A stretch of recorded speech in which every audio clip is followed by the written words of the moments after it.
when you are working at the ground level, you define people as, okay, well, they're leaders because this is the executive director of this agency, or they're funders, right? But being an integrator or being the one that actually pulls some of those people together, there's not a lot of thought giving to that. I think at the ground level, people don't think about that as being something that's as useful as it is, like that we think about immediately.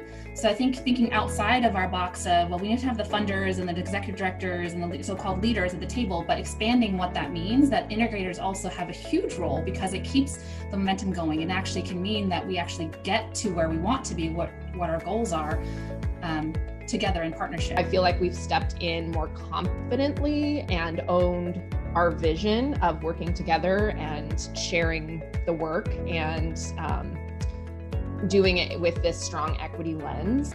We were always good at bringing people together or working well with, we play well in the sandbox with others.